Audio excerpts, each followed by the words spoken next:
27 फेब्रुवारीला महाविकास आघाडीची बैठक। महाविकास आघाडीतील तीनही पक्षांच्या जागा वाटपानंतर वंचित आणि इतर पक्षांच्या जागांची चर्चा होणार, सूत्रांची माहिती। जागा वाटपाच्या फॉर्म्युलावर शिवसेनेचे खासदार गजानन कीर्तीकरांकडून नाराजी व्यक्त। आम्हाला 12 जागांचा फॉर्म्युला मान्य नाही, तर आम्ही भाजपच्या दावणीला बांधलेलो नाही, कीर्तीकरांचे विधान। सगळे सोयरेच्या अंमलबजावणीसाठी 24 फेब्रुवारीपासून गावागावात रास्ता रोको आंदोलन करा। जरांगेंचं मराठा समाजाला आवाहन। राजकीय नेत्यांच्या दारात जाऊ नका, शांततेत आंदोलन करा, मराठा बांधवांना विनंती। 29 फेब्रुवारीपर्यंत मराठा आरक्षणाच्या अध्यादेशाची अंमलबजावणी झाली नाही तर राज्यातील वृद्ध नागरिकांनी उपोषणाला बसायचं, मनोज जरांगेंचं आवाहन। कुणाला काही झालं तर जबाबदारी सरकारची, जरांगेंचा इशारा। मराठा समाजाला आरक्षण मिळेपर्यंत निवडणुका घेऊ नका, मनोज जरांगेंची केंद्रीय निवडणूक आयोगाकडे मागणी। तर निवडणूक घेतल्यास प्रचाराची गाडी ताब्यात घ्या, मराठा समाजाला जरांगेंचं आवाहन। शासकीय पदावर असलेल्या आमदार, खासदार आणि मंत्र्यांना आपल्या दारापासून लांब ठेवायचं, त्यांना अप्रत्यक्षपणे गावबंदी करायची, मनोज जरांगेंचं मराठा बांधवांना आवाहन। लोणावळा आणि वाशीमध्ये जरांगेंच्या गुप्त बैठका झाल्या, मग सगळं खुलेआम असल्याचा बनाव का करता, बारसकर यांचा खळबळजनक आरोप। विभागीय आयुक्त मधुकर आर्दड यांना जरांगेंनी शिवीगाळ केली होती। जरांगेंच्या आईनं त्यांना शिव्या देण्याची शिकवण दिली आहे का, अजय महाराज बारसकर यांची सडकून टीका। मनोज जरांगेंना फक्त प्रसिद्धी हवी, फक्त श्रेयवादासाठी ते आंदोलन करतायत, माजी सहकारी अजय महाराज बारसकर यांचा हल्लाबोल। अजय बारसकर हा भोंदू बाबा, बारसकरांची माफी मागणार नाही, जरांगेंचं वक्तव्य। तर मराठा आंदोलन संपवण्याचा हा डाव, मला बदनाम करण्यासाठी सरकारचा मोठा ट्रॅप, जरांगेंचा आरोप। मला आणि माझ्या पत्नीला गोळ्या घातल्या तरी मराठा आरक्षण विरोधात याचिका करणार, गुणरत्न सदावर्तेंचं वक्तव्य। तर 24 तारखेपासून होणाऱ्या आंदोलनातही जाळपोळ होणार, सदावर्तेंचं वक्तव्य।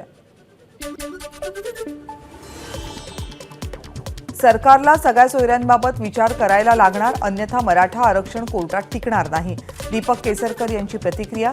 तर जरांगेंनी थोडे दिवस थांबावं, कुणबी दाखल्याचीही मागणी पूर्ण होईल, केसरकरांचं आवाहन।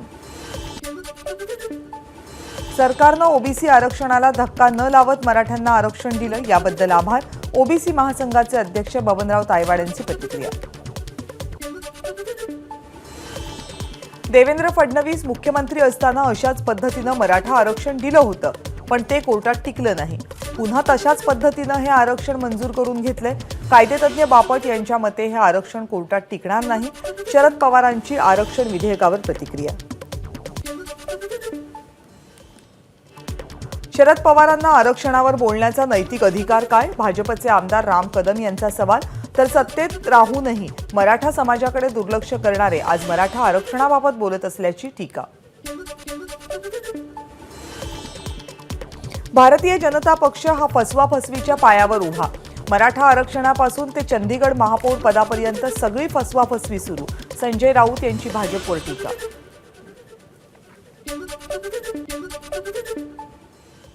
आणि यानंतर विदर्भ सुपरफास्ट। शेतकरी नेते रविकांत तुपकर यांना बुलढाणा जिल्हा न्यायालयाचा दिलासा, विविध गुन्ह्यांमधील जामीन रद्द करण्यासाठी बुलढाणा पोलिसांनी केली होती याचिका। अमरावतीच्या ड्रीमलँडमधील परीक्षा सेंटरवर मृदा आणि जलसंधारण विभागाचा पेपर फुटला, परीक्षेवेळी कर्तव्यावर असलेल्या कर्मचाऱ्याकडूनच पेपर फोडला गेल्याचा विद्यार्थ्यांचा आरोप। गुंड सतीश वानखडेवर गुन्हा दाखल न करण्यासाठी अमोल मिटकरींचा अकोल्याच्या जिल्हा पोलीस अधीक्षकांवर दबाव, मिटकरी आणि जिल्हा पोलीस अधीक्षकांच्या संवादाची कथित ऑडिओ क्लिप एबीपी माझाच्या हाती। मराठा समाजाला ओबीसीमधून आरक्षण न दिल्याबद्दल मुख्यमंत्र्यांचे आभार, राष्ट्रीय समाज पक्षाचे महादेव जानकर यांची प्रतिक्रिया। सुनील केदार यांचा नागपूर जिल्हा परिषद अध्यक्ष उपाध्यक्षांच्या कार्यालयातील फोटो काढण्याची भाजपची मागणी, काँग्रेसच्या पदाधिकाऱ्यांचा फोटोला हात न लावण्याचा इशारा। एबीपी माझा, उघडा डोळे बघा नीट.